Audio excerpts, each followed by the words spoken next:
popular too, which kind of sucks. All right, 4 p.m. going live. But yo, happy Tuesday to everyone. Hope everyone enjoyed their weekend. I had a good weekend fun-wise. Baseball betting-wise, it certainly wasn't a great one. Yeah, I don't know what you would consider a slump, but 3 losing days in a row we're approaching slump category, so we really need to turn things around. Some good news was NBA Game 2. We cleaned that up. That was awesome. Made a lot of money on that, but still down for the weekend because of Major League Baseball. Tuesday, second best MLB day to bet on the during the week, in my opinion. Even though tomorrow's kind of nice, there's only 2 day games. I like that. So yeah, we got 15 games to go through. So let's jump into it. And first game, Twins at Rays. I said Minnesota moneyline on YouTube last night. I'm not backing off it, but I am switching to Twins or pass. This did not make the ticket. I also would say Twins. You know what? Twins or under or pass. What's holding me off Minnesota is Zach Eflin at home. I truly think he's great. And I mean 6-0 with a 2.19 ERA and a 0.84 WHIP at home this year. You can't really argue with those numbers. That's dominant. The Twins lineup, it's just, I feel like the Twins lineup could light anybody up on any given day, but they also can completely not show up. It makes it a really difficult team to bet. The reason I like the Twins, or I'm leaning the Twins to begin with, is one, I think Louis Varland's undervalued. He's having a great season. And 2, I don't really like the spot for Tampa, coming off a 7-game road trip, coming off 4 straight games in Fenway, those 4 games in 3 days because they had a doubleheader. I just think it's a flat spot for the team. If Minnesota does take this one, I'll probably bet Tampa to win the rest of the series. I just don't like this particular day. And then also, bullpen-wise, Minnesota's got the edge here. It's been outperforming Tampa and had the day off, so it's better rested as well. Like I said, it's Twins or pass. I don't know if I'll actually end up betting it. I might throw a few dollars on it before the game starts, but it did not make the ticket. Yeah, I mean, I feel no strong way about this. I wouldn't want to lay the juice with Tampa, but I also wouldn't want to back Minnesota, as one of the comments said, without Correa or Buxton. So definitely would rather pass in this game. If I had to lean anywhere, probably would go Zach Eflin over 5.5 Ks. Minnesota has been a wagon for K-overs all season. The last 5 or 6 righties to face the Twins have gone over their K-prop, averaging 7 Ks. And while Eflin has gone under 3 straight games, this is a bounce-back spot, if ever, for that whiff stuff to shine. I'm personally not going to bet it because he screwed me royally the last time I backed him at home with 0 Ks through 7 innings. But that would be my recommendation for this game. So so the Buxton and Correa comment, we don't know that because they haven't posted the lineup yet, and everything that I've read said that Correa should be back today. Buxton's going to be a pain tolerance thing because he got hit in the ribs.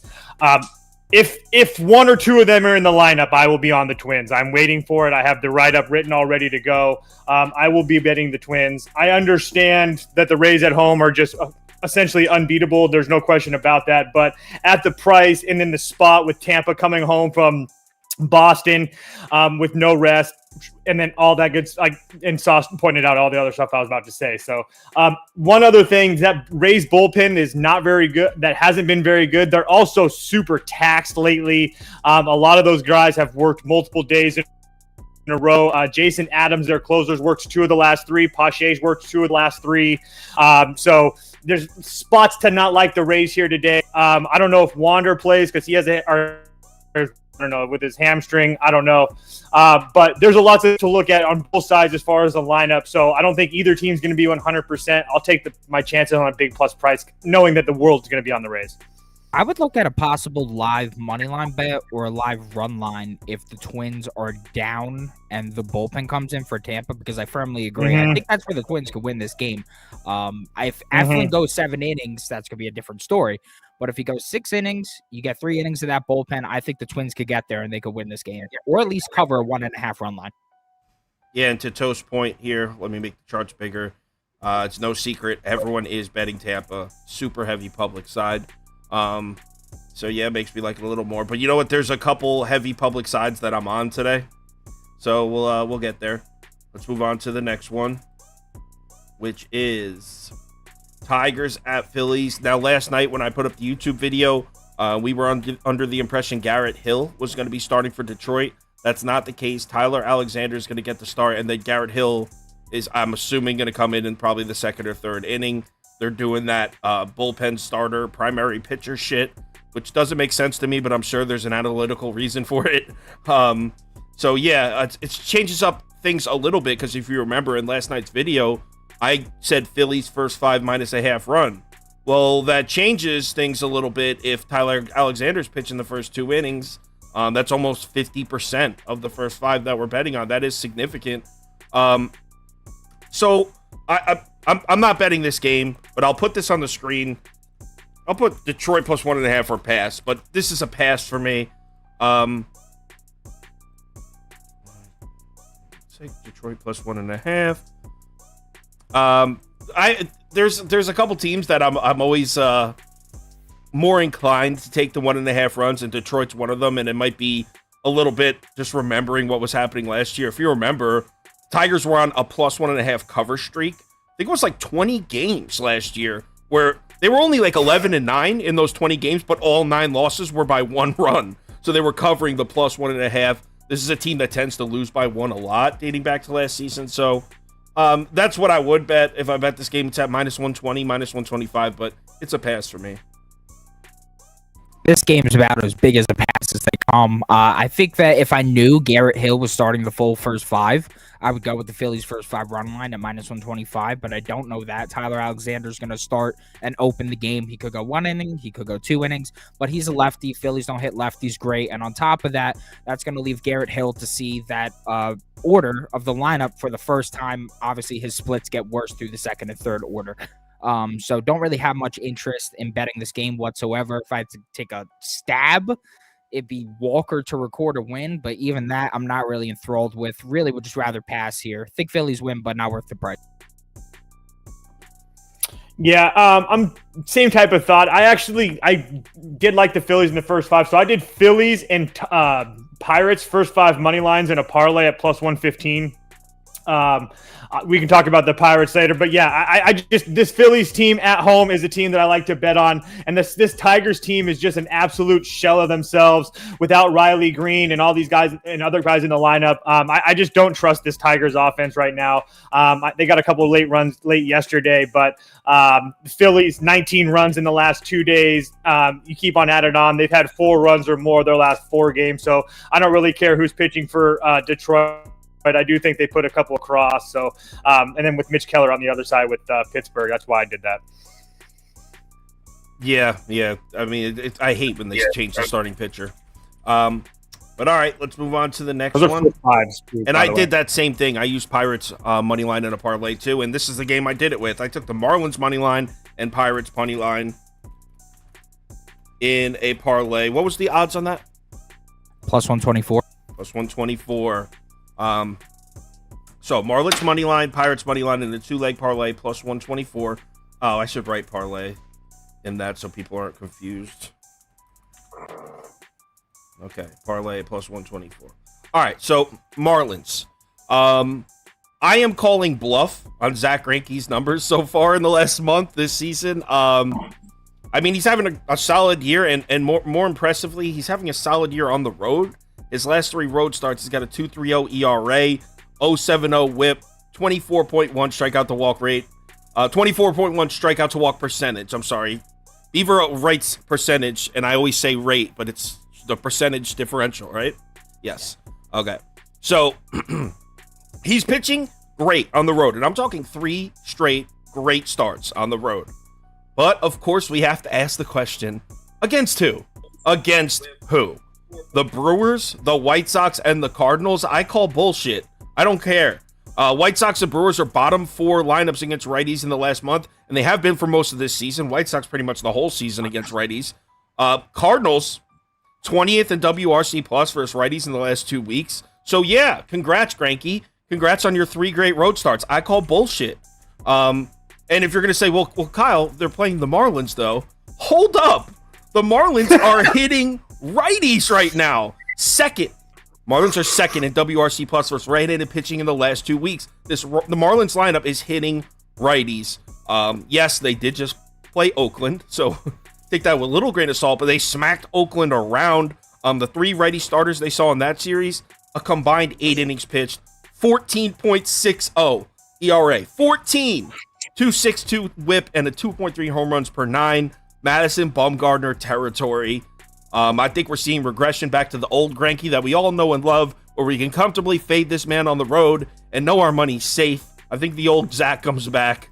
On the other side, I'm not going to sit here and say I'm crazy about Jesus Luzardo. I like him a little bit better now that Prop Beaver publicly called him a trick-ass thought. So now I root for him.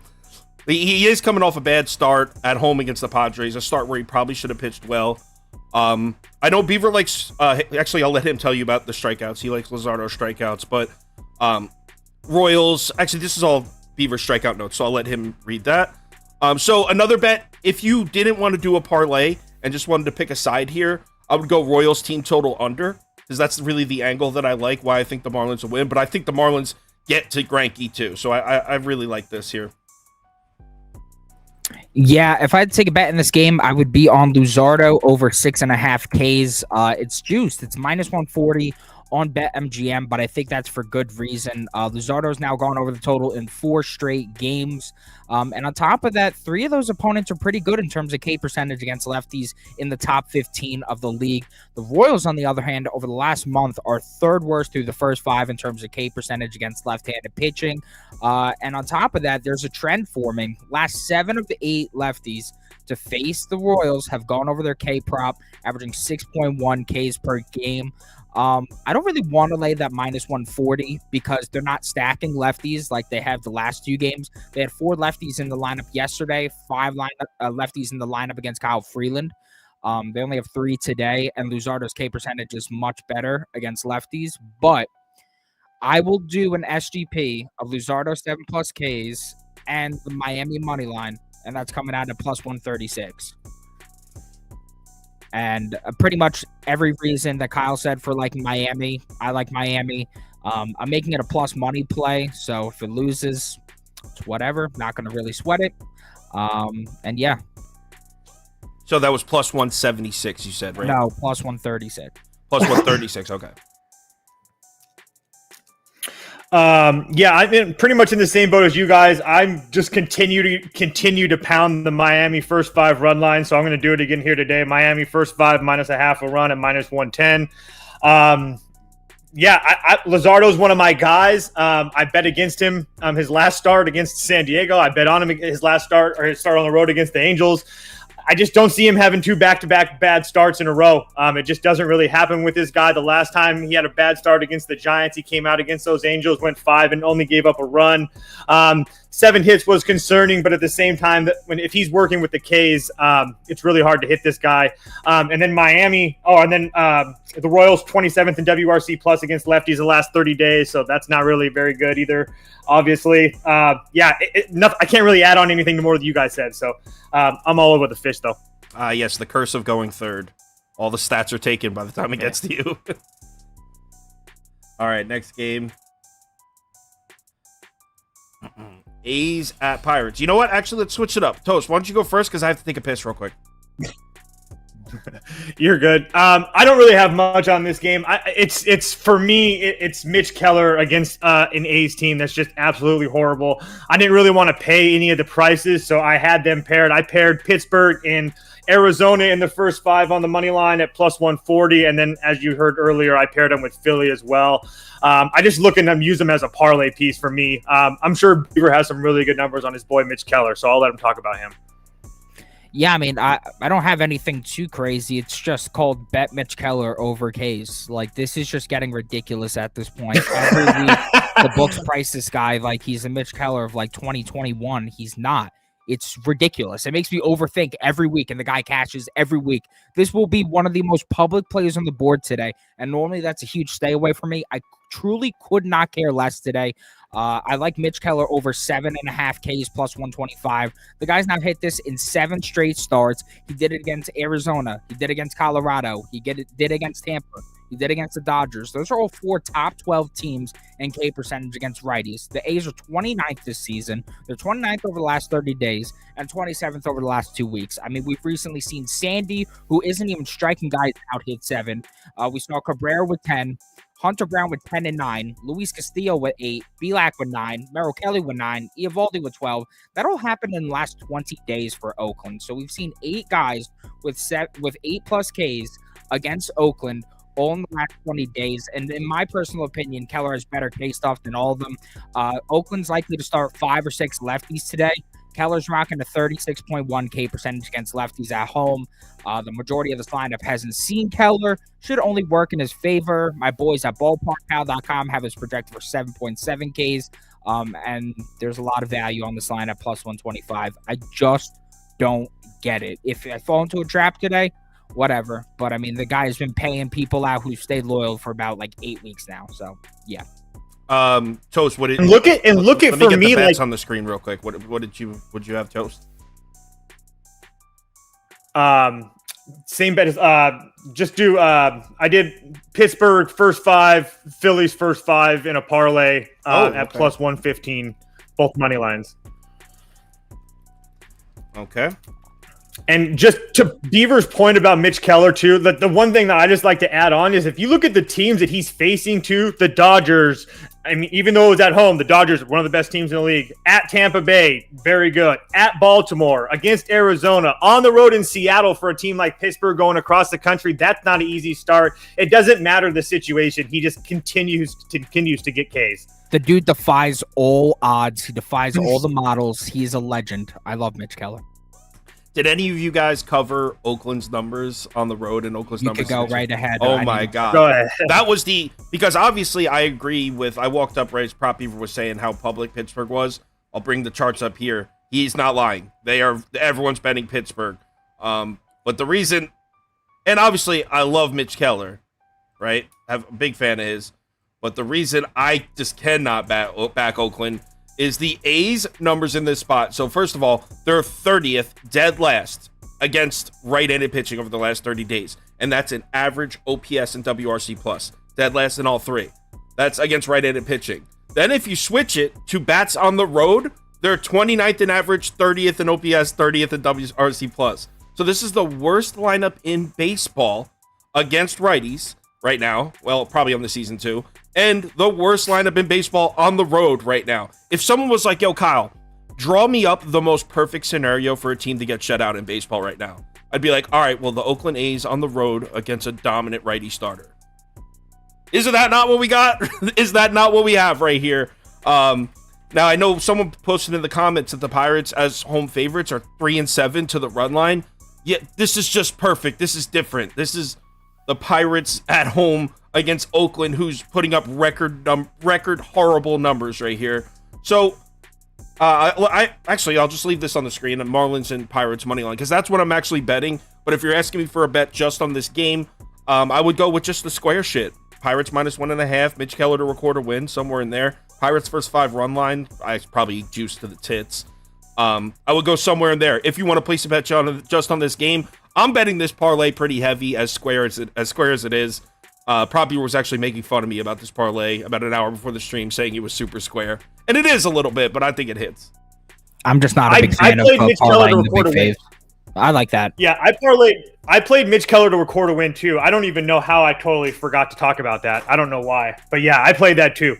When I looked about 15 minutes before we went live, and it was at plus 110 on DraftKings. So it's definitely expensive. As far as record a win props, that's pretty expensive. Usually you can get them a lot better than that, but there's a reason for it. That's why I assumed, yeah. All right, let's move on to the next game. We spent way too much time on Pirates A's. Arizona, Washington. So I gave out over 9.5 last night. Line's at 10 now. Don't care. Still taking the over. Line's at 10. This total's at 10 for a reason. I know this is super scary that this number's all the way up at 10. But in case you've never heard of Jake Irvin, trust me, if you knew Jake Irvin, you'd feel a lot safer. The last 4 Jake Irvin starts, the Nats opponents have scored 8, 8, 8, and 9. In those starts, he's got an 8.82 ERA and a 6.96 FIP. This dude is throwing home run derby balls out there. And he's pitching against Arizona, a team that's, the only downside for Arizona would be this is their first road game in a while. They've had a 10-game homestand, but I don't know if there's any that really carries any weight, to be honest. Their last road trip, they were scoring runs. This is a team that's top 10 in most offensive categories on the road over the last 30 days. They're also top 10 in all offensive categories against right-handed pitching in the last 30 days. So a guy who's given up over 8 runs a game in Jake Irvin against a lineup that's top 10 against righties in the last 30 days and top 10 on the road in the last 30 days. I think Arizona's good for 7 of these. And then on the other side, Tommy Henry has the most deceiving numbers ever. Because you look at the bottom of the screen in the graphic, Tommy Henry, 3-1, 3.73 ERA. Ooh, that looks pretty solid, right? Take a look at his numbers on the road, because it's completely different. His ERA goes from a 2.49 at home to a 5.74 on the road. And we're talking about the Nats. Washington's been producing offensively for a while now. This shouldn't be news to you. The Nats can score some runs. Against lefties, hold on, I have that down somewhere. Oh, I didn't write down the actual numbers. But so against lefties, the Washington Nationals in the last 30 days are in the top 11 in average OPS slugging percentage and WRC plus. They're in the top 10 in 3 of those. I think they're just 11th in 1. So this is a lineup that's producing against lefties, against Tommy Henry. We're seeing runs on both sides here. Oh, also, both Washington's bullpen dead last in the last 14 days or 30 days. I forget what it was. So Washington's bullpen also struggling.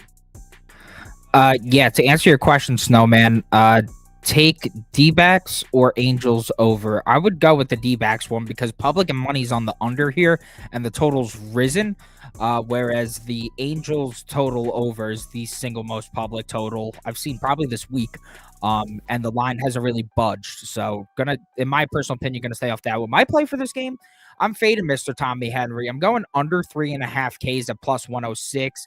He just cashed 3 straight starts, averaging 5.3 Ks per game. He faced the Phillies. He faced the Rockies. And guess what? Both those teams are bottom 6 lineups in K percentage against lefties, have been allowing a ton of opposing lefties to go over their K total. Now he's going to face Washington, and Washington are the kings of not striking out. They own a 17.4 K percentage against lefties this season, best in the league, and 15 of 21 lefties to face the Nationals have gone under their K total this season, averaging just 3.7. One of those includes none other than Mr. Tommy Henry himself, where he was at home and still managed only 3 Ks despite pitching 6 innings. Now he's going to see them for the second time around. Now he's going to be on the road. I just think it's going to be more difficult for him to hit this mark, and this is a bit of a nice sell high spot. Ballparkpal.com is projecting him for just 2.7 Ks today. They believe over 3.5 should be priced at plus 262. We could get under at plus 104 on, I believe it's Caesars, so I'm going to ride with that. I used Arizona in the first 5 before that, but I do have a hit parlay that I really like in this game. Corbin Carroll and Geraldo Perdomo both to record a hit. Comes back at plus 105. Perdomo has been fantastic. He does hit in the 9 hole, so that does hold. I don't love it as much, but against right-handed pitching this season, he has an 865 OPS. But on the road, 1.109 OPS. That's fantastic for a guy coming out of the 9 hole. And then Corbin Carroll, a 962 OPS on the road, 933 OPS versus right-handed hitting. The dude just gets on base. They illustrated perfectly how bad Jake Irvin's been. At plus money, I got to take a stab at that. How have you been doing with the hit parlays? You do those all the time. Yeah, it's been a pretty nice little run. I posted 7 or 8 guys yesterday to get hits, and 7 or 8 of them hit. The only guy that didn't hit was freaking Juan Soto. Fucking bum. Because he's too busy fucking staring at hittable balls. Oh my God, it's so annoying too. Because when he's on, he is so on. I thought Soto was swinging a good bat recently. Yeah, when he swings. Yeah, when he swings, but that's the thing is I mean, it's just hard because it's very frustrating to watch him play sometimes. All right, well, let's move on to the next game. And the next game is White Sox at Yankees. This is another one where we got hit with a pitching change after I uploaded the video last night. So it's now Giolito pitching instead of Lance Lynn. Oh, we fixed it in the graphics? Just Giolito down here. You must have, because I didn't do it via ghost transportation. Oh, last I night. think I did fix it this morning. I think I did fix it. All right, so yeah, it's Lucas Giolito pitching instead of Lance Lynn. Look, I'm staying on the under. I also like White Sox team total under as well. I might even bet both of those, like maybe a few dollars on each. So my pick remains the same from last night. I'll run through it real quickly again. So I like Clark Schmitty. I like Schmitty, man. Clark Schmidt's got some. Not he is piece of Schmidt, not Schmitty. No, he is Get transformed out of here from that bum. God damn. He is transformed from Schmidt-head to Schmitty. The last 6 starts, he has been great. I mean, his last 6 starts, 3.52 ERA and a 2.95 WOBA. Dude's dealing. And now he's pitching against a White Sox lineup that's been terrible. One of the worst lineups in baseball against right-handed pitching and has been all year. In the last 2 weeks, 29th in WRC+, 29th in isolated power, 30th in strikeout to walk ratio. Schmitty's on a warpath right now, and the White Sox is not the lineup to knock him off. Now, Giolito, I did like the spot for Lance Lynn, but Giolito, I gotta say, he's got some really nice-looking career numbers against these Yankees bats. The Yankees bats lifetime are just 11 of 63 off Giolito with a 620 OPS. So he's had success against these guys in the past. But the reason that I'm sticking with it is because of all the angles, right? When you look at a baseball game, especially when you're looking at the total, there's 4 sections, right? It's starting pitcher versus lineup, bullpen versus lineup, and then on the other side, starting pitcher versus lineup, bullpen versus lineup. Of those 4, the one I was least confident about was Lance Lynn against the Yankees lineup. That's the one that changed. The other 3, I like Clark Schmidt against the White Sox. I like the White Sox bullpen. I like the Yankees bullpen. So switch out Lance Lynn and Lucas Giolito. I still like the under. I'm sticking with it. You're talking about Cy Schmitty. I'm all over Cy Schmitty today. Give me Cy Schmitty over 5.5 Ks. Now, I must say, this line actually moved while we're doing the stream, but 3 books still have it at 5.5. FanDuel has it at -124, PointsBet has it at -125, and Barstool has it at -132. So if you guys want to bet this at 5.5, would go to those 3 recommended books. Now, don't look now, but as Kyle said, our boy Schmitty, he's turning a new leaf on his 2023 campaign. Over his last 8 starts, Schmidt has gone over 5 of them, averaging 6.1 Ks per game, and he has a fat 27.2 K percentage during that span. His 3 unders during this span came against Baltimore, Cleveland, and Tampa. All 3 of those teams are top 10 in K percentage against righties and have been machines for K unders. He's now going to face the White Sox that are whiffing at will as of late. Over the last 2 weeks, the Sox own the 10th highest K percentage against righties in baseball at 24.5%. And I looked on FanGraphs. There are 8 members of this White Sox lineup that own a 25-plus K percentage against righties over the last 2 weeks. There's tons of targets in this lineup for Schmidt to get after. And as a result, the last 5 or 6 righties to face the Sox have cashed both this line at 5.5 and their individual lines, averaging 6.8 Ks per game. Go back further, in the last 8 of 11 righties to face the White Sox have cashed their K total over as well. BallparkPal.com is projecting him for 6.9 Ks today. They think this should be priced at -291. So laying the juice at -124 still feels like a pretty immense value to me. Love Schmitty to go off today. Yeah, I'm not there. Not there with piece of Schmidt. Give me the White Sox team total over 1.5 in the first 5 for -125. Honestly, guys, I'm not even talking shit here. I do think that this White Sox team is a little bit hotter than people give them credit for. Winning the 4 of the last 5, I understand 3 of them was against Detroit, but their last couple games, 6 runs, 2, 3, 5, 7, 4, 5, 3, 12. I mean, it's not like they're not scoring runs.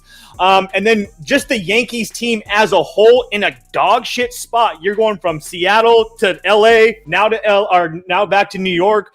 I understand that there's a day off in between, but I just don't really like that. And then if you take a look at the White Sox, yes, their numbers aren't great, but the last 15 days, they have got multiple guys with hard hit percentages over 30%. The WOBA's not there. The ISO power's not there. But with Yankee Stadium, all it takes is a little bloop and a blast. I don't really trust Clark Schmidt so far. I understand how well he's been. So, but yeah, at 1.5 for me at -125, I had to play it. I forgot to mention, Aaron Judge is out. Someone mentioned in the comments. I forgot to say that. I have it written down. Just forgot. So that Couple days like that, his toes probably fucked up. It's a shame. Couldn't happen to a nicer guy.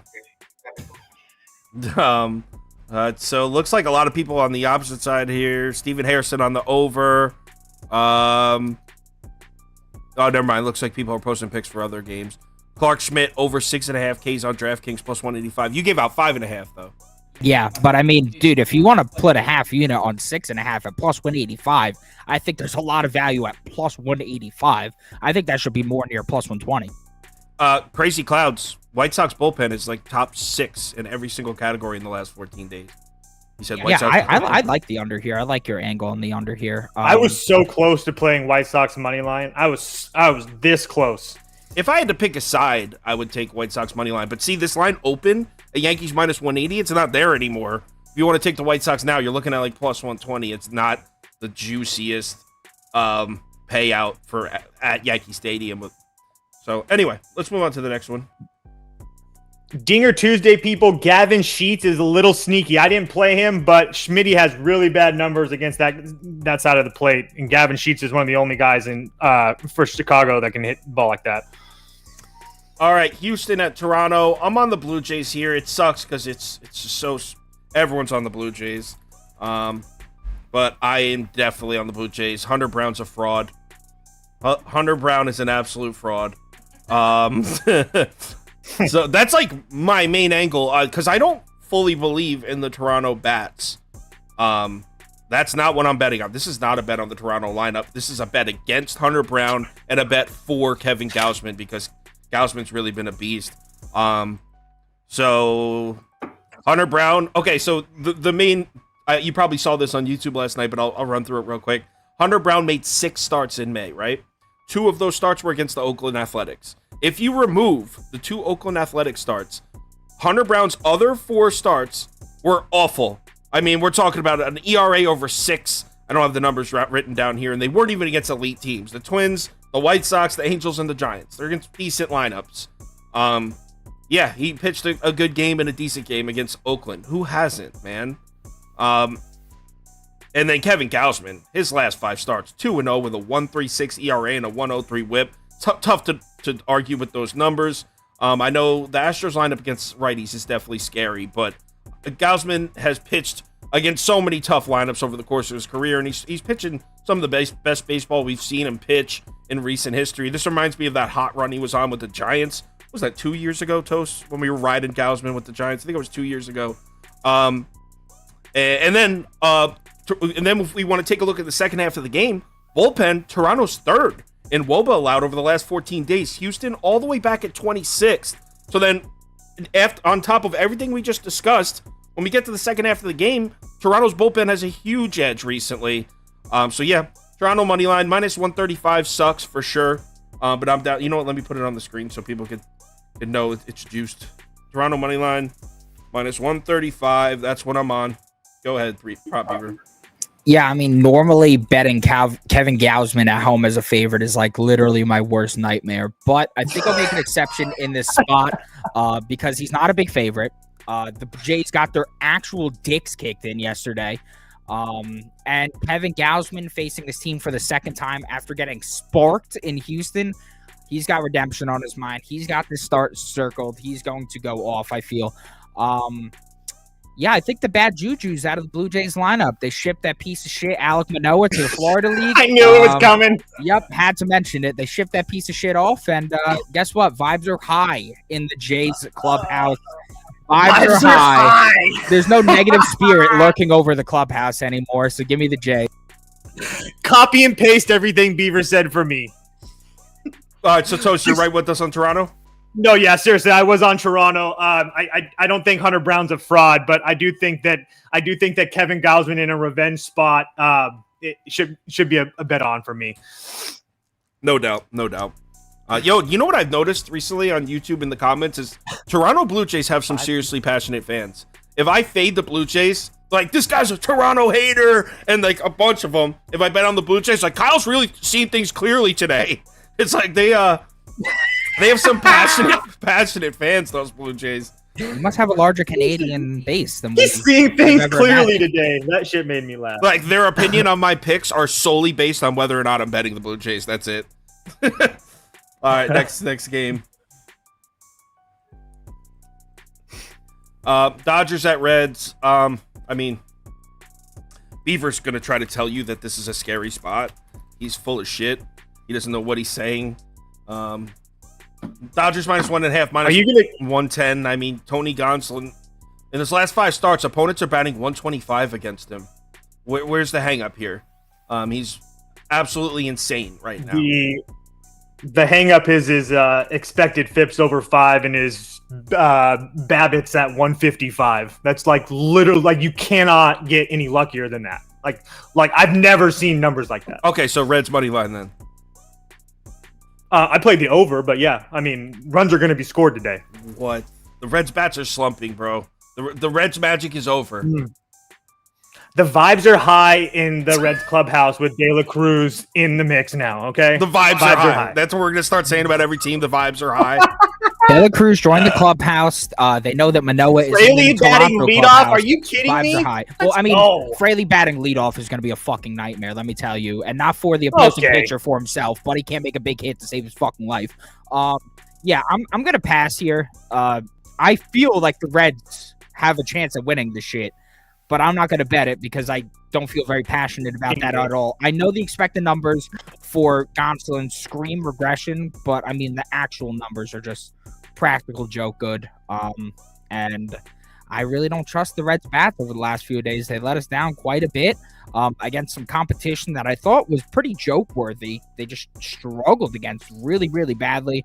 And Luke Weaver's Luke Weaver. So pass. Just to go into it some more. First of all, the weather's fantastic. In Cincinnati, the ball should be flying. So even if Gonsolin, like, I truly believe that the Dodgers off of 2 losses, you're good for 5 or 6 runs from the Dodgers off of Luke Wheeler.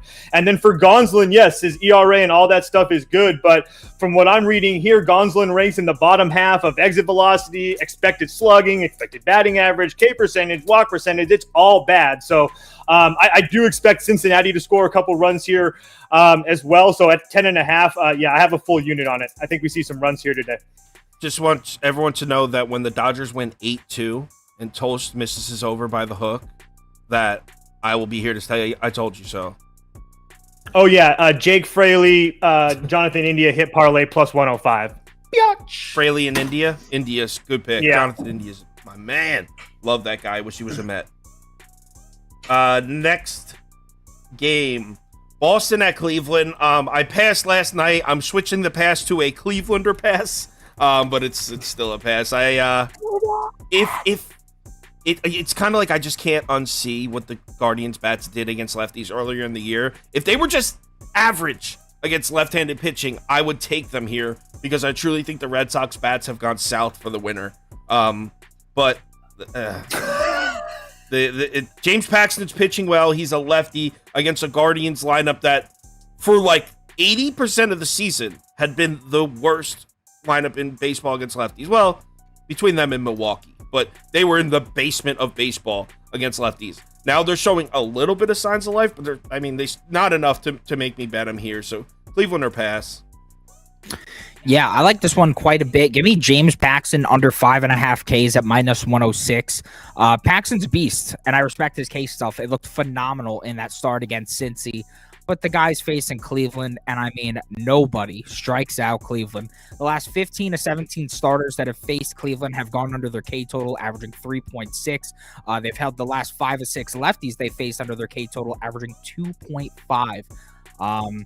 And Cleveland is 4th best in K percentage against lefties on the season, 1st over the last 30 days at a ridiculous 14.3%, and first over the last 2 weeks at an even more ridiculous 11%.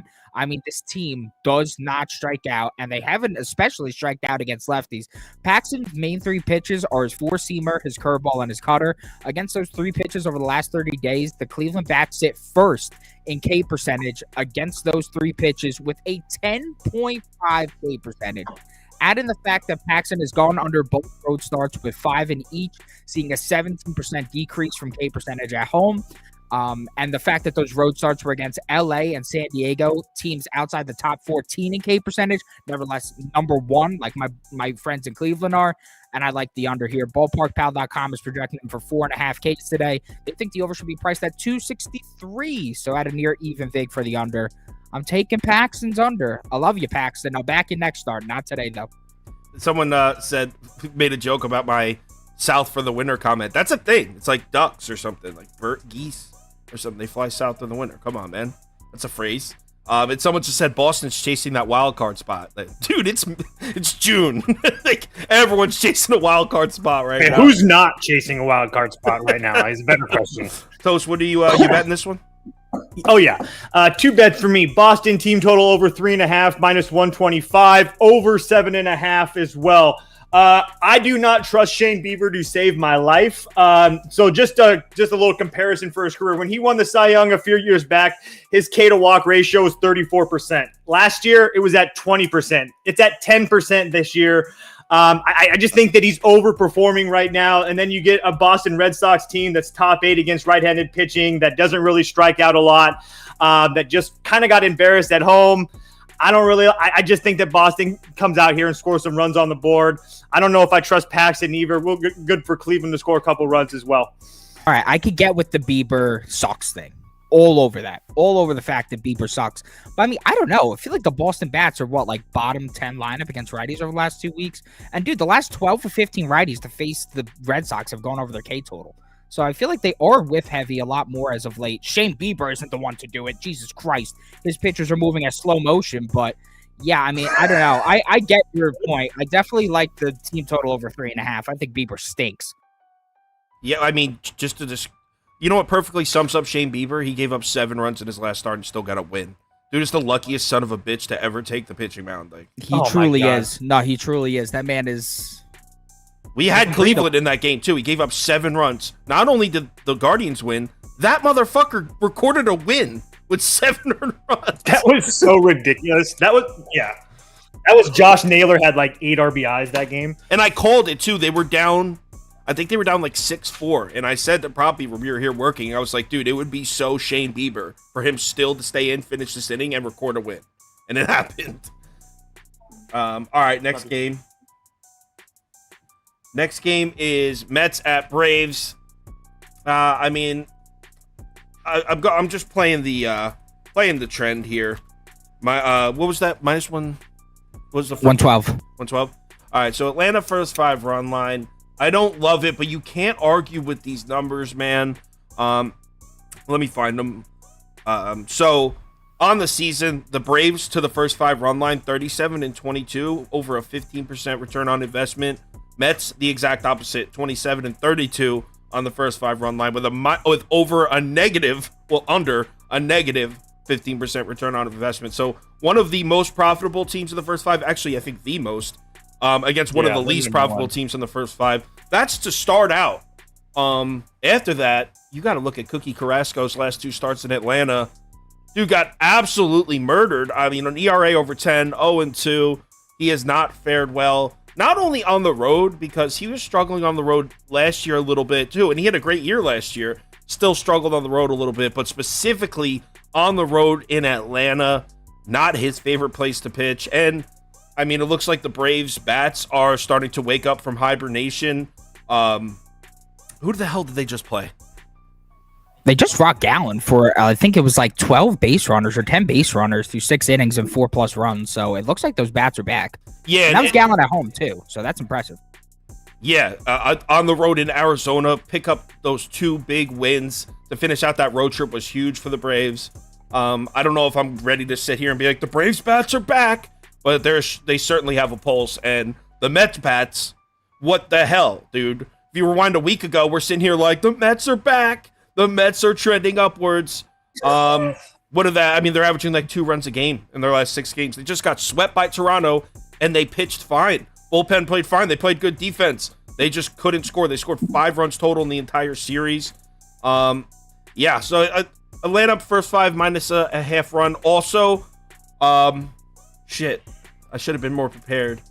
I probably would like the Braves money line as a parlay piece. You know what? How about this?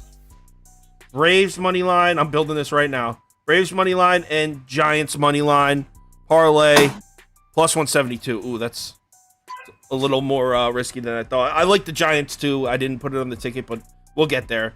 So yeah, Braves first 5 run line definitely, and then I like the Braves money line as a parlay piece as well.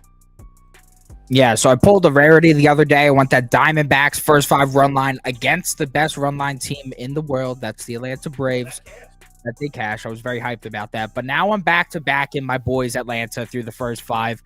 It sucks. I'm a Mets fan, but I mean, I can't ignore these numbers. Mets last 2 weeks are 22nd WRC plus, 23rd in average, 17th in ISO against righties. Braves during that same span, 8th in WRC plus, 2nd in ISO, 7th in average. As much as I say this guy Bryce Elder's due for regression every single stream we're on, I mean, he just keeps pitching well. I don't understand at this point. And now is he just supposed to get lit up by the Mets? I'm just not seeing it. And then Cookie Carrasco, yeah, he looked great his last 2 starts, but he's not a guy I trust on the road going back to last season. As you said, his last 2 starts at Atlanta were flat out a disaster. And I believe the main reason the total's this high is because Cookie Carrasco is likely going to get changed up. So give me the Braves first 5 run line minus 112. But I'm intrigued to see what Toast has to say. He pointed up, so he's leaning towards the over. I want to see his angle on Elder. I bet you, I already know. He's Atlanta and over. You can tell what Toast is going to bet by his face. You know I'm not betting Atlanta. You can tell everybody knows I'm not betting Atlanta. You can tell what Toast is going to bet by his facial expression watching us give our picks. Sometimes we'll be like, all right, go ahead. Over 9.5. It's moved now. I got it at minus 120. I wanted that 9.5. I didn't want it at 10. If you get it at 10, get it at plus money. But I do think that we're going to see some runs here today. Just really quickly on the Mets. I understand that they look like crap, but they look like crap at home. Now they're going to hit the road in a division game. I do think that gives them the ability to score a couple runs. And over their last 10 games, they've averaged 4.5 runs a game. So it's not like their offense is completely dead. I do still think that Bryce Elder is a house of cards. I have to give him respect because he continually goes out and pitches well. I don't think he's going to shut him out. And then Atlanta on the other side, you guys talked about Cookie Carrasco and all the bad things about him. Atlanta, I really think the switch might have flipped as far as with the runs, with the Eddie Rosario home run. I mean, 8-5 the last 2 games. In Arizona, now they come home with a day off where they can just continue to hit. Jesus Christ, sorry. But they continue to play well and score runs at home. Decent weather. It's like the 3rd best weather as far as ballpark pal is concerned. So for me, it's all about the over. I mean, I don't even hate that. Next game. Orioles at Brewers, and I hate my pick in this one because I feel like I'm walking right into a trap, but Baltimore money line. Maybe I'm the biggest sucker of all time. This was at plus 110. Is it still plus 110? Mm-hmm. I mean, it sucks because I feel like I'm being dared to bet it.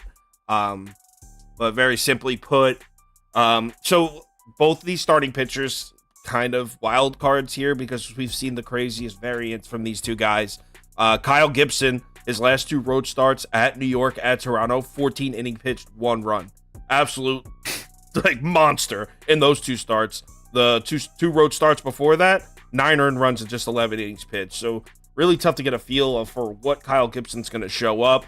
I will add that he does have good career numbers against the Milwaukee Bats, but who knows when the hell those at-bats were even from? I mean, Kyle Gibson has pitched for, 19 or 20 different teams over the last decade. Who knows when those at-bats against these... And also the Brewers have a lot of pieces that have come from elsewhere, too, so I don't really even care about that. I guess because the Brewers lineup has been bad for most of the year, I know it's showing signs of life recently, I think Kyle Gibson could pitch himself a good game. But on the other side, Freddie Peralta, bro. I mean, this dude sucks now. This dude, I know Toast likes him, so he's probably going to try to defend him. This dude sucks now.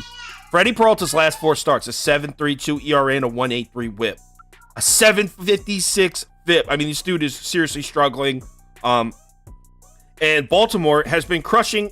I mean, the last 5 right-handed starters to face Baltimore, one did pitch a good game, and I didn't write down who that was. But they scored 5 on DeSclafani, 3 on Logan Webb, 7 on Shane Bieber, 8 on Cal Quantrill. Baltimore's been hitting right-handed starters, and a struggling Freddie Peralta doesn't scare me off the Orioles. At this plus money price, I feel like they're daring me to take Baltimore, and that's why I don't love it, but there's no way I'm going to lay the juice with Milwaukee. Yeah, this is a pass for me. My sharp senses are fucking tingling. They're radiating through my cranium, and they're telling me, bet the Brewers, bet the Brewers. It looks like those bats actually started to wake up a little bit in that last series. I mean, it was at Cincy, so you know how that goes. But they got 5 runs off of Ben Lively, who was pretty much dealing up to that point. They got 10 off Graham Ashcraft, but so can my grandmother. They got 2 off Manoah, 7 off Cobb. So, I mean, those bats are looking like they're starting to wake up. And that gives you a bit of hope because Kyle Gibson is just not a guy I love. I think this guy's overrated as all shit. His splits against righties are fantastic, but against lefties, they're really troublesome. Some of the Brewers' best bats are lefties, so I think they could get to him a little bit. And Freddie Peralta, geez, dude, he's killing me. The guy is killing me, but I think he's a lot better than he's shown. And if I had to take a side here, it'd be Brewers or pass. But I don't want to lay juice with the Brewers, and I don't want to fall into a trap. So pass. There was someone in the comments just said, I don't know about everyone else, but I'm tailing the drunk slut. I'm a people person. Yeah, I'm on the same level as Beaver. I'm on a pass here. I was coming into the year like kind of targeting Freddie Peralta. He looked good at times. I mean, he had a good start against the Dodgers. He looked almost unhittable. Since then, he's just been absolutely tattooed. Most of them been on the road, and then you look at his one start against the Giants. He got tattooed there as well. So Kyle touched on about how Gibson's been hit or miss on the road. He's faced the Brewers 4 innings since 2019. None of the Brewers, all the Brewers in this lineup haven't really seen him before. So I would actually, if I gun to my head, I guess I'd probably play under just because I don't really trust the Brewers lineup right now either. The only person in the Brewers lineup that has decent numbers off of Gibson is Willy Adames, and he's not even in the lineup. So it's just an easy pass for me. I don't know who said that Rowdy Tellez home run in the comments, but I do like that as a Dinger Tuesday pick. It's probably some pretty decent odds. Didn't he just get hurt? Rowdy? No, he came in. The other first baseman got hurt. Yeah, Dan Ruff scrub ass got hurt. It was rough. Yeah. Yeah, and you could get that nice odds. Gibson against lefties is horrendous enough, but Gibson against lefties on the road, that's his worst spot. You're getting the best hitter in that lineup, hitting 3. I like that. That's a good eye. And that would actually play into he just pitched really well on the road his last 2 starts against the Yankees and Blue Jays. They don't have a ton of lefties. So that actually makes sense. All right, next game.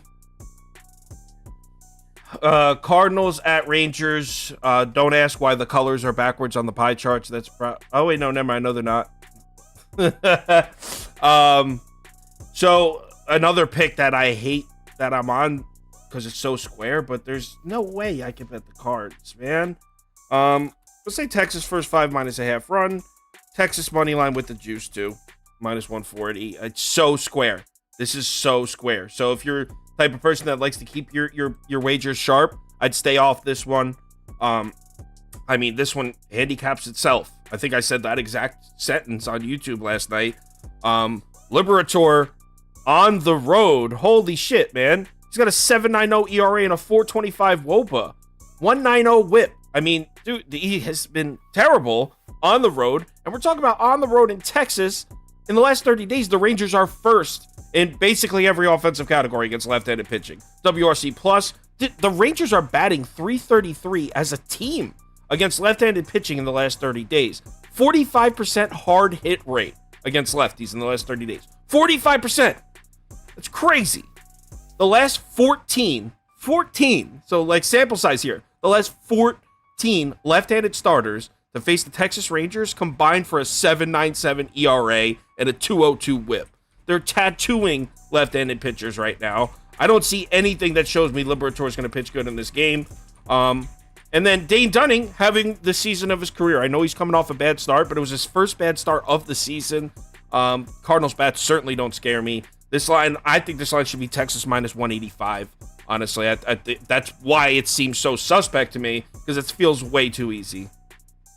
Yeah, I mean, I could see the Cardinals winning this in the full game, kind of similar to last night. The Cardinals didn't pull it out last night, but they were able to exploit that Texas bullpen that's a bit shaky. You can see that same thing happening tonight.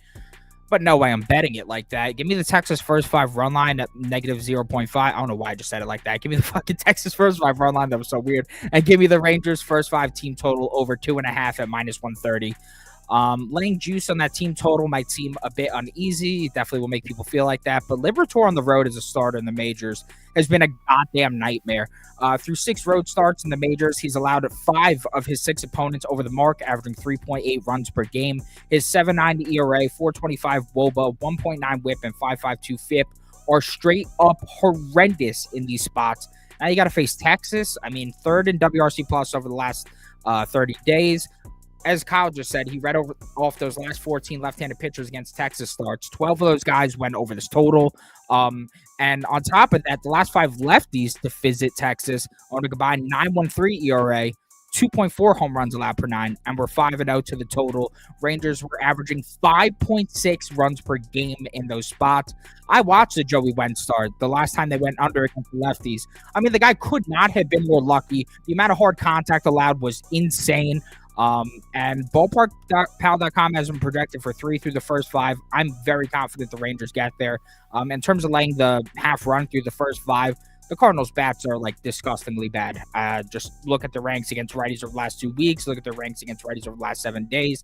Dane Dunning's coming off his worst start of the year, but now he's back at home, where if you looked at his stats the last 2 or 3 years, he's been significantly better there. Going to face his dead lineup. I'm anticipating at least 3 runs from the Rangers through the first 5. So as long as Dane Dunning can hold him to 2 or less, I don't really think I'm asking for that much, then we cash that as well. And it's at a pretty low vig at minus 105. So like this. Church. Yeah, it's Texas first 5 team total over 2.5. If it ain't broke, don't fix it. I'm gonna ride this thing until it doesn't pay me out. I mean, there's no reason not to. They're just too nasty with it. So you and Proppy were both on that first 5 team total over. I wish more books offered that, because that really is a good bet. And we actually, me and Proppy were talking about this all the time, that we wish we could give them out more, because not everyone could bet them. So like, it's kind of like we don't always give them out, but it's really, I mean, it isolates one specific angle, starting pitcher versus lineup. It's so beautiful. Yeah, and the books are scared of us cashing out on that because they're utter pieces of shit. Books are scared of the drunk slut, bro. They're scared of the drunk slut. Not surprised, most would be. But like, I just think that the first 5 team total too offers so much more of an edge over the earned runs, because I don't even know how many times I've taken an earned run over, and guess what happens? Oh, buddy like trips on himself, and all of a sudden it's an unearned run. And you're sitting there and you're like, dude, what the actual fuck? Buddy gave up 7 runs, but only 2 of them were earned. So yeah, the first 5 team total overs need to become an industry standard. Don't know what the gambling industry's doing. Pretty sad. Agreed. Next game. Giants at Rockies, and I mentioned briefly before. Actually, the reason I like the Giants was Prop Beaver's notes on the Giants bullpen, but he doesn't even like it. so I'll put Giants or pass on here. I think this is one of those. I'll end up throwing Giants money line in a sneaky parlay right before the game start. Tuesday and Friday especially, when like 6:15 p.m. rolls around, I start getting hyped and I start betting irresponsibly, because I love the slates when they're all packed in like that. I love Wednesday NBA, Friday NBA. I love when it's like, okay, we have so much baseball in the next 6 hours that I have 6 TVs in front of me in my living room and I need more. That's what I love that shit. So I always get excited and put a few extra wagers down last minute. And I think Giants money line will make a couple of those. In fact, Giants money line is in my parlay of the day I gave on the ticket, isn't it? Yeah. So Giants money line is already in a parlay that I gave out. So basically, it's a bullpen day for the Giants, and the Giants bullpen has been pitching pretty well. Toast likes this guy, Lamet, so he's probably going to give you some bullshit on why you should back this guy. Don't listen. He sucks. Look at his face. I don't like just because I knew who he was doesn't mean I like him. All right, the Giants are pass for me. Yeah, Get I mean, outta I don't here. really have much of a bet for this one. I believe the Giants team total over through the first 5 is at like 3.5 at plus money. That would be my play for this game. Dinelson Lamet has been utterly putrid thus far on the season. I don't see much changing here against a Giants lineup that has actually been quite impressive as of late. So no, it's the first 5 team total over, and it's at plus 110. Don't raise your voice at me. Gotta get a new typer over here. Jesus. Yeah, I mean, Dinelson Lamet has been a nightmare. Only reason I don't really want to back the Giants as a whole is A, because I'd be laying juice at Coors, which, like, if I'm going to do so, I need a pretty good reason to do so because the Rockies have been significantly better at home. And the other problem is that, yeah, Brevia is going to start maybe the first inning or two, but then Sean Manaea is going to come in on the road. Do not trust that man whatsoever. I don't care if the Rockies are 30th against lefties. Sean Manaea on the road, Jesus Christ, pass. Yeah, I really like the under 11.5. The Rockies obviously Beaver just talked about them being 30th against left-handed pitching. I know that it's really weird, but when the Rockies coming home from an 8-game road trip, they're 0-9 to this the last 2 years, with this total being this high. And you look at it this year, if you take out the Pittsburgh game, I mean, all these games are kind of staying under, especially under 10, and we're getting 11.5 here. Even if Lamet gets into trouble, which he probably will, Rockies have a bullpen that's kind of mid, but everybody's rested. So I just don't see a whole bunch of runs in this game at 11.5. I played it for a full unit. Like, I really like it. I just don't see a whole bunch of runs here in this game. Cool. An under at Coors. I always like the sharp look here. Toast, you're way better at the bases props than my ass is. I'm more of a pitching guy. We got a guy asking, my guy Steve, he says, how about Ryan McMahon over 1.5 bases today? Personally, I don't know if I'd play it because, as we said, Manaea is going to be likely starting for about like 5 innings. That's a lefty. Lefty against a lefty usually isn't the most productive in terms of racking up those bases. But Toast, what do you think? Yeah, he's on my list. He's definitely on my list. Rick Mann over 1.5 total bases at plus 120. He's also on my Dinger Tuesday list at plus 600. Over the last 15 days, he's got 6 barrels. He's in 38% hard hit rate. It's just a lot of good things looking up for him. Yeah, and a big plus price as well. It's hard not to like him. 4.7. That's another thing. 0.476 ISO power number over the last 5 or 15 days as well. So, lots of good things to like about Ryan McMahon. He's definitely on my list today. Wow, buddy's raking. ISO above 400. Jesus Christ. Toast is on the under. He's trying to play it off on other reasons. He's on the under because he's backing his boy Lamet. He thinks Lamet's good. All right, next game. Cubs at Angels. I'm sticking to the over here that I gave out last night. I think it's up to 9.5 though, right? Right, Beaver? Yes, it is. All right, 9.5. Basically, remember I was just describing before when I'm doing a total for baseball. So there's the 4 spots: starting pitcher, first lineup, starting pitcher, first lineup, bullpen. I like the over for all 4. I think the Angels bats get to Wisniewski. Toast actually likes Wisniewski, and that's not a joke. He really does like him. But the Angels bats have been... It's not that they have the craziest numbers against righties over the last 2 weeks. And I was trying to explain this to Prop Beaver before he went live, but he doesn't understand basic logic sometimes. So it's not that the Angels have crazy numbers against righties over the last 2 weeks, or the last 30 days, or the full season. They're consistently in between 8th and 12th in most offensive categories against righties. But that's exactly my point. They've been consistently a top half of the league lineup against righties this whole year. The Angels haven't done this against righties. They've been consistently pretty good against righties this whole year. And against a starter like Wisniewski on the road, I think we can count on 3 runs coming across from the Angels in the first 4 or 5 innings. Now on the other side, Tyler Anderson. This hurts my heart. I'm a Tyler Anderson guy, but don't like the spot for him, and I really don't like the season for Tyler. I think he needs to really regroup, find himself, and then this is a Cubs lineup that's been hitting lefties really well. They're in top 10 in pretty much every offensive category against lefties in the last 30 days, so I think the Cubs get 3 across against Anderson. So we're at 6, and we head to the bullpen. neither of these bullpens have been that great. In fact, the Cubs bullpen has been downright bad. So yeah, I think this is going to be double-digit runs in this game, and I'll play the over. Yeah, brief pause here. Jacob deGrom is getting Tommy John surgery, so that is brutal. Hate to hear that. Yeah, I like the Cubs' first 5 team total over here at 2.5. I got it at plus 120 this morning. DraftKings already moved it to minus 105, but PointsBet still has it at plus 105. And I just really like it as a buy low spot for the Cubs offense against a struggling Tyler Anderson. Sure, Blake Snell blanked their ass yesterday, but I mean, the Cubs have constantly been smacking left-handed pitching, and Blake Snell's been rounding into form. So I'm going to throw that game out, because the last 5 of 7 lefties to face Chicago have allowed them over the total, averaging 4.3 runs per game. Those pitchers combined for a 7.53 ERA, a 1.88 home run per 9, and 1.99 whip. Go back a little further, in the last 8 of 13 lefties to face the Cubs have allowed them over the total as well, averaging 3.5. Now, over the last 30 days, they sit 6 in WRC plus against lefties, while on the season they're 5th best. And I just find it hard to believe that they're going to be ranked by 2 lefties in a row, especially against a struggling Tyler Anderson. I like positive regression to swing their way today.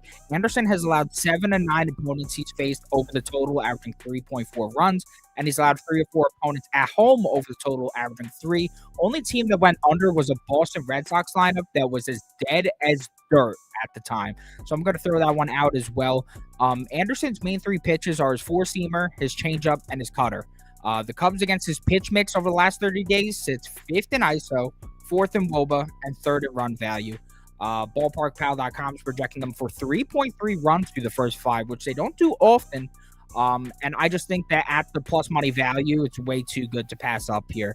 I think the Cubs bats wake up. I think there's a reason this total moved from 9 to 10 today, despite all the money on it. That's also a reason for it.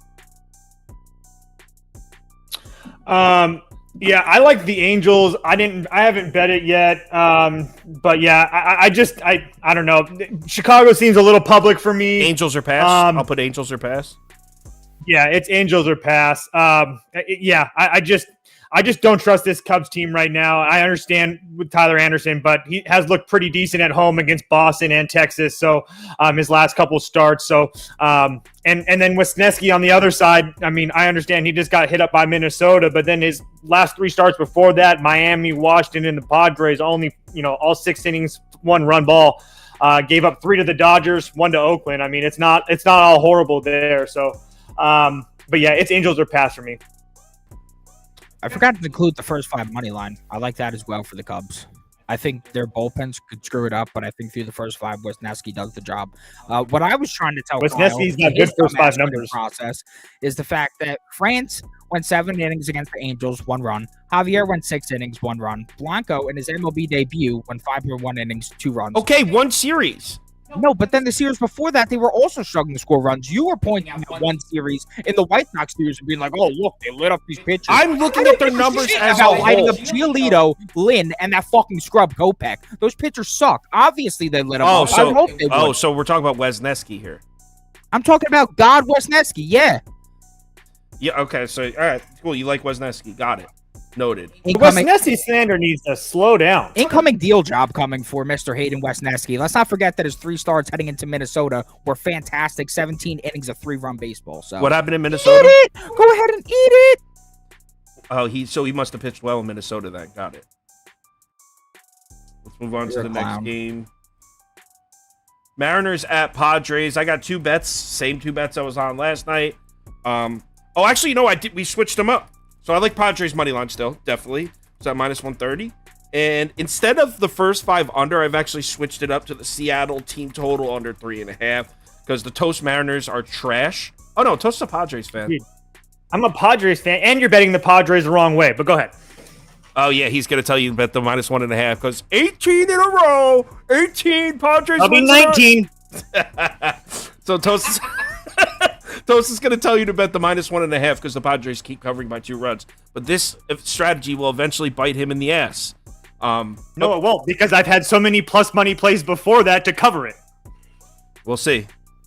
4-3 Padres win. No. So it sounds like we're all on the same page here, though. I don't even think it's a bad spot for Logan Gilbert, and I like Logan Gilbert. But other than that, I don't see many reasons to trust Seattle here. Joe Musgrove is all the way back. Joe Musgrove looks great. The Padres bullpen looks great. And then the Padres bats, take it or leave it. I mean, they did show signs of life yesterday. Who the hell did they just beat last night? We were watching it. They actually pounded Kyle Hendricks into another planet, who historically has dealt against the Padres. Right. They were crushing Kyle Hendricks. And the Padres lineup, we all know it's a matter of time before they start hitting. And so I don't know how much I fully trust the Padres bats. But again, Musgrove's been great. Bullpen's been great. Seattle's bullpen's been trash. Seattle's bats, trash. So the only thing that maybe I'm a little hung up about is Logan Gilbert against the Padres bats. But the point remains that even if Logan Gilbert comes out and pitches a great game, let's say he goes 6 innings, 1 run, I still like the Padres because I don't think the Mariners are going to have more than 2 runs at the time either. And the bullpen edge is heavy to San Diego. So I like the Padres to win. And I'm going to take Seattle team total under 3.5. And that was at -1. I'll put it on the screen. -110 on Caesars was because a couple books have this juiced up to like -125, but as of about 45 minutes ago, it was still -110 on Caesars.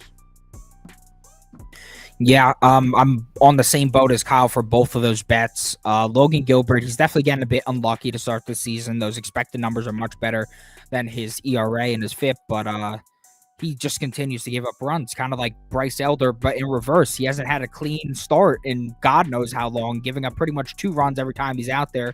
Totals at 7.5 in this game. It would seem like it's not a big deal to give up 2 runs, but in a game that could be as low scoring as this one, it is a big deal. And Joe Musgrove, his last 12.1 innings of work has looked utterly phenomenal. Mariners bats, I mean, can they have some decency? Last week, they have a 27 WRC plus against righties. 27. That suggests they're performing 73% worse than the average lineup against righties during this span. Yes. And I'm just not seeing it for them. I don't know. I'm not even the biggest Joe Musgrove guy. I really look to fade him quite often, but I don't know. I think that he could go out and deal in the start. I think Logan Gilbert continues to give up those 2 runs a game he does, and then when it gets to the bullpen, the Padres bullpen should just clean out the Mariners bullpen because Padres pen over the last 2 weeks, top 5 in WOBA, ERA, FIP. Seattle pen during the same time, bottom 5 in all those categories. I think that the Padres bats, while they can't hit for shit with runners in scoring position, that power is starting to really show. And they're hitting home runs out of the park every other day now. That's become a more regular part of their offense. The Padres right now are batting 196 with runners in scoring position. I believe I saw a tweet that said that would be the worst in MLB history. With the amount of talent on this lineup, that cannot happen the entire season. Regression's going to come. I think we should get on the Padres bandwagon before it officially takes off. I mean, they'll probably let us down tonight like the scumbags they are, but who knows? So let's roll Padres. Yeah, can't really add it too much. Just a couple notes, though. So since that start against Boston, where they really got to him good, he went back with his pitching coach. He fixed a couple different things in his mechanics that was bothering his shoulder as well. And you've seen him really throw really well his last couple starts. And then also that last start against Boston was at home. So I expect him a little bit of a revenge spot for them.